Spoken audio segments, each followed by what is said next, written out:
Assalamu alaikum dear students of class 11th. As we have already studied a chapter that is semiconductors. So let's have a quick review of that topic. So basically, semiconductor devices, basically solids are classified into using band theory, that is energy bands. So it is classified into three categories. This is nothing but metals, semiconductors and insulator. So these are the three classification of the solid on the basis of energy band. Now what is metal? See, Cb and Vb, where Cb is the conduction band and Vb is the valence band. In energy band we are having two band, that is conduction band and valence band. So when there is an energy gap is equal to 0, so this kind of thing is called as metal.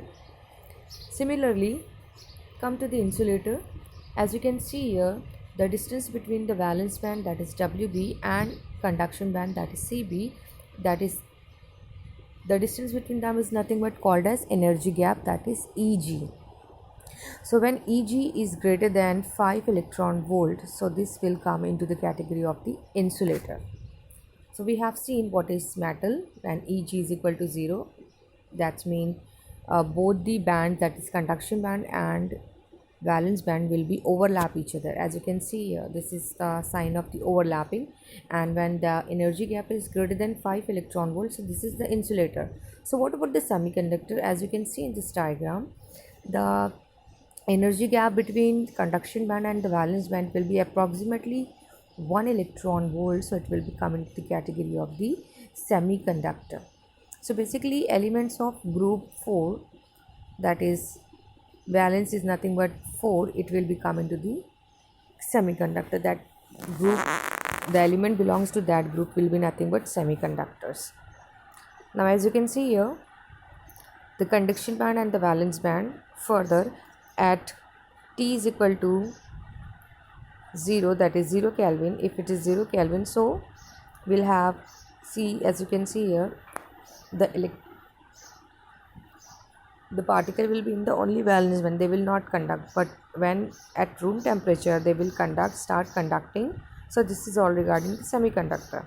Then further, this semiconductor is divided into the two categories, that is pure semiconductor, intrinsic semiconductor and extrinsic semiconductor.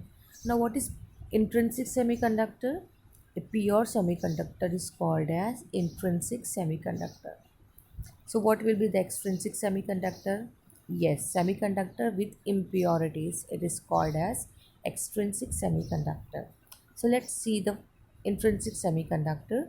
So basically this intrinsic semiconductor conducts electricity due to both charge carrier, that is electron and hole. So Ni will be equal to Ne is equal to Nh. That's the number of electron will be equal to number of hole, where N is what? It is the number density of charge carrier. So this is nothing but the all regarding the intrinsic semiconductor, that is pure semiconductor. Now what is extrinsic semiconductor? So semiconductor with impurities.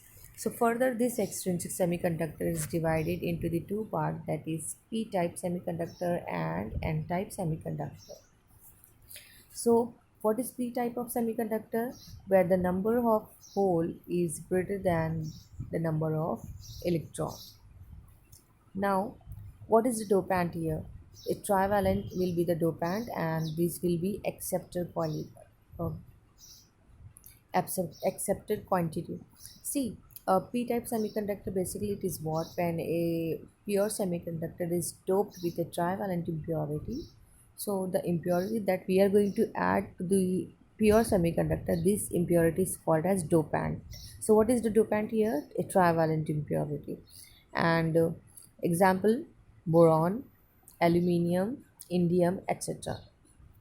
Now in this whole process, the majority charge carrier will be what? Hole. That's when in all the process which is going to carry, which is what will be the carrier here? The holes will be the carrier, because it is the trivalent impurity, and semiconductor itself is a tetravalent impurity. So when they will form a covalent bond, so but obvious one band will be bond will be incomplete, so it will create a hole. That's mean in overall crystal of the p-type semiconductor a hole will be there, so this will be the majority charge carrier. Okay, so this is all regarding the p-type semiconductor. Now we are having n-type semiconductor. So here, why it is called n-type semiconductor? Because we are going to add a pentavalent impurity to the pure semiconductor. So again, what will happen if a semiconductor is a 4 tetravalent? So when they will combine their octet, when they will form a covalent bond, when they will go to stable, so what will happen, one electron will be there in overall crystal. So that's why it is called as n type, that is the negative type of semiconductor. So but obvious number of electron will be much greater than as compared to number of hole. Then what is the dopant here? Yes, we are using a pentavalent impurity, so this will be the dopant, and if they have to stable, so they have to donate one electron, so that's why it is a donor impurity. Then example, phosphorus, arsenide, and here the majority charge carriers, it will be electrons. Then the application of the semiconductor. So we had seen the application of the semiconductor as LED, solar cell, photodiode, bipolar junction transistors, integrated circuit, which is shortly we can say that ICs, integrated circuit. So these are the applications of the semiconductor devices. Then further, this p type and n type. See, we had seen the p type and the n type of the semiconductor. Then when we are going to combine this two semiconductor, that is p type, positive type of the semiconductor, and n type, that is the negative type of the semiconductor, so a p-n junction is going to form. Now p-n junction, so p-n junction, where a part of the n-type semiconductor and a part of the p-type semiconductor is going to combine.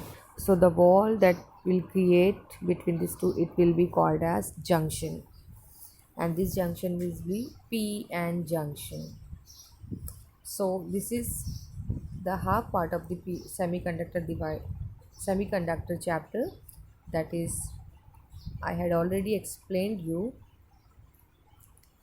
So let's stop here. Inshallah, in the next lecture, I will continue this thing.